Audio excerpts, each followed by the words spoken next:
I joined the club. So this club that I joined is the 4 a.m. club. Oh, okay. So you gave me like a look when I'm like a club. He's like, you wouldn't know what I was going to say. I had no idea where you're going with that, yeah. But yeah, I joined the club. I joined the 4 a.m. club. So because I'm just so busy between, running the facilities, trying to grow, my workouts, literally I usually work out in the middle of the day. It's always kind of like been the way it is. And I'm like, this is just not sustainable. I'm literally starting work, stopping, right. and I'm getting like half the work done that I would. So I said, you know what? I just have to bite the bullet and get up at 4 a.m., work out, be done, get the kids to school, and then just work straight. And I'm up and down about it. I mean, I'm getting the crazy thing is, I'm getting 3 times the work done. Okay, so I'm getting so much more done. But as far as so from that standpoint, it's good. It's golden. Right. But as far as like my body and my physique and what I'm noticing so far, like my eating has been like off, and not in the sense like I'm not hitting my macros. I'm still hitting my macros, but like my eating windows are weird now. Yeah. I have to definitely change my food around. Mm-hmm. So in that sense, I'm like, and then like I don't know. It's kind of weird. Like before, I was like I would work out. I've worked out at like noon for years. Like this is like years. I'm talking like probably decades. Yeah, at this point.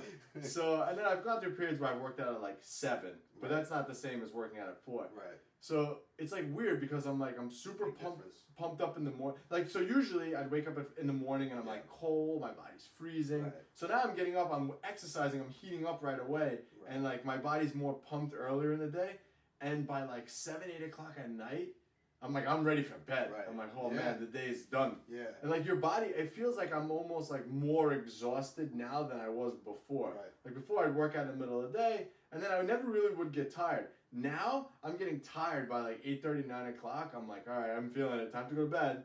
Yeah. But it's weird. It's weird how like that 4 a.m. hour is a totally different hour than any other time of day. Oh, absolutely.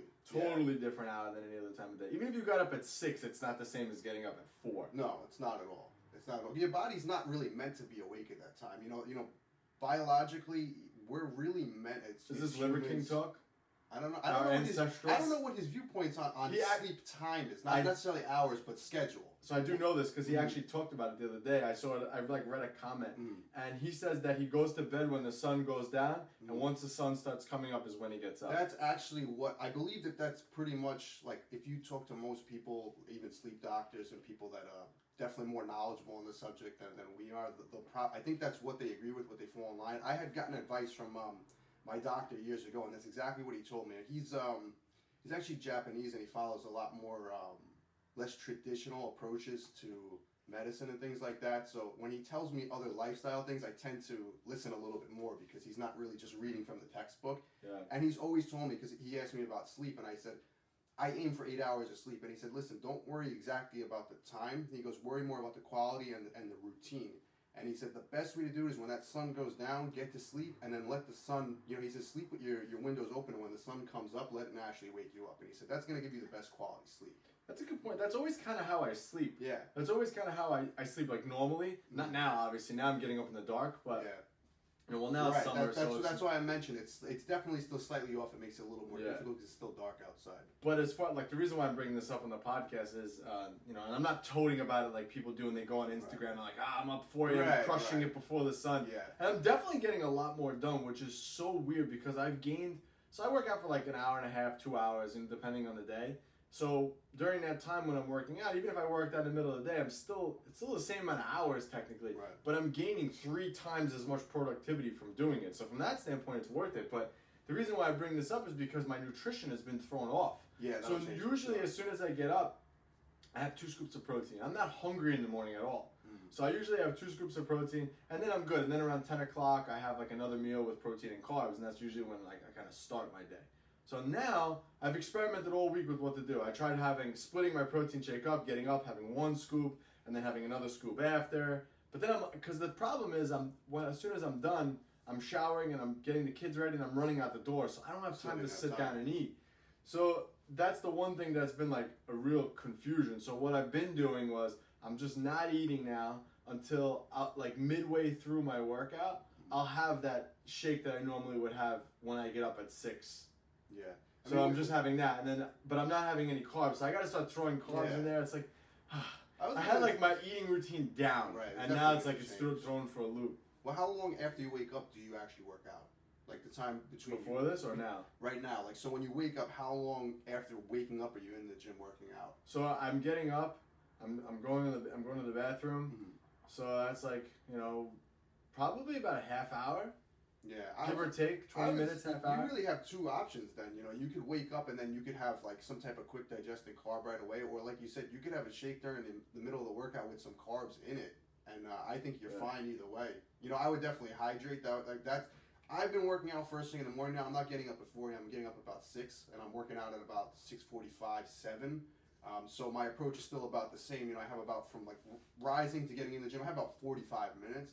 And I'm doing a shake and carb powder right before. I could arguably do it as I get to the gym and sip on it, but the main thing I'm really focusing on when I wake up is hydration. For me personally, that's the biggest thing. Well, for me, that's not a problem. So I get up in the morning and I'll drink something right away. Like I'll have a whole bottle of water. Yeah. I'll make some creatine in a bottle of water, some pre-workout, and I just down the whole thing. And I drink a lot of water during my workout anyway. So I stay pretty hydrated. So for me, that's not really the issue. And I usually have like a thing of sodium right before too. Yeah, so that helps too. But probably what I'm gonna have to do is either do that, but I don't like the idea of having liquid carbs. I'd rather eat my carbs, especially now I'm like dieting. So I'll probably just end up having like a banana after and just like holding off until my next meal. But I'm like, what a waste. Yeah, I mean, listen, something always has to sacrifice. And it's the same thing when you talk about training, when you talk about nutrition, when you talk about lifestyle. You prioritize one thing, and unfortunately, certain things are going to have to take a back seat. It doesn't mean that they're less optimal, but they might not be exactly what you want. So if you want to work out early in the morning, and let's just say you love breakfast, I'm a breakfast eater. When I get up, the first thing I always want to do is eat. I want to have a nice large meal. That sets me up for the day. But like I said, I've been working out early in the morning right now, and I'm doing a shake, and I'm doing some carb powder, and that's enough to fuel my workout to have a productive workout. Mentally I get up and I want that food, and I have to, say, listen, it's not productive for me to sit here and have all this food, then get right to the gym and start working out. Digestion's going to be off. The workout's probably going to suffer from it. So you have to sacrifice one thing usually. You prioritize one, sacrifice another. Because the funny thing is, like a lot of people who work out that early in the morning just fast during their workout. And that's just definitely a way to do it. But I know that that's a missed window for muscle growth. So that's why I'm like, that's why I think having that shake, like splitting the difference and having that shake in the middle is like the best thing. And then probably after the workout, just have like some quick, like I said, a banana or something like that, and then just wait till 10 o'clock for my next normal meal. But these are the things you got to worry about when you're changing. But I can't believe how much more productive the day is. Yeah. Like I said, I literally at least 3 times as much more productivity has come from just not that starting and stopping. Right, and that's the thing. People don't understand that, and they think about certain things like, oh, I'm more productive because I got my workout, done during the day, and now, that set me up for a productive day. It's not really that. Yeah. It's all about, your focus and your attention. So, I mean, you're definitely better at you're better at multitasking than I am. So if we had to do 2 things at once, plenty of times I've seen you get a really productive training session and then also work on something else at the same time. That's like a complete impossibility for me. One is going to take a huge backseat. So if I'm working on something, the workout's going to suffer. If I'm working out hard, whatever else I'm trying to do, it's going to suffer. So with anything for me, if I have to focus on a lot of tasks in one day, the only way I could be productive is I have to just check one off the list, give it 100% attention, move to the next thing. So working out is a big thing. It's a big part of everyone's day when they do it. You have people argue online, oh, it's just 20 minutes of your day. It is, but you have to be focused for that 20 minutes. And then you have to get back to whatever it is you're doing after. People have hectic lifestyles. Whatever. If you're going to work out first thing in the morning, if you're going to work out when you come home from work, you still have stuff waiting for you when you get home. So if you work out, you put all your focus in, and then you come home, and then you don't have the ability to focus on something else. That's going to negatively impact what you have to do at home. So you have to set up your schedule and your lifestyle to allow you to be 100% focused on whatever it is you're doing at that moment. Move on to the next task and repeat that. Put 100% effort into the next thing. Yeah, and one of the things I guess too that I like as suffer, I don't know, but one of the things that I kind of suffer with, you're out of the camera, man, so move a little over. One of the things that, like I said, I kind of suffer with is like the anxiety of like getting the workout in, because like for me, I'm like, oh God, I'm gonna or something pops up, and there's how many times has it been like, oh, the school called me, I gotta go pick up my kids, so it's like, oh god, I'm like, now I'm gonna miss my workout and blah blah blah, and like that anxiety is gone by 6 a.m. So it's nice in that sense. Like I don't have to worry about it. It's done. No one bothers me. There's no other distraction. And literally, first thing I do is go and do that. And if I had a 9-to-5 job, I would probably be on this routine typically like right before work, because I think that is the best time. You don't have to worry about it. And then chances are after work, it's like the gym's gonna be more crowded. You had the stress of the full day, and now you're like, oh, now I gotta go to the gym. If you struggle with that, I think getting up in the morning and going right away is probably the best time to go.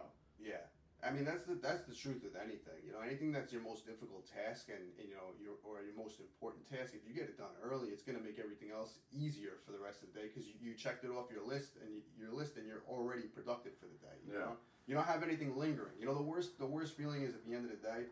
It's 5 o'clock and I still have so much stuff I have to get done. That's like the worst feeling in the world. Versus if you're at 5 o'clock and you're like, I got pretty much everything I need done. I could just relax now and set up for tomorrow. That's the best way to go about it. Not everybody has the luxury of setting up their lifestyle that way, but there's always ways to improve it. So if it's not, you might not need to get up at 4 a.m. Right. It might not even be possible with your schedule. Some people have to have work schedules where that's just not a possibility. Some people have lifestyle issues that wouldn't work with. But you can always rearrange your schedule to make it the most optimum. So don't always do what's the most convenient. Do what's the most productive.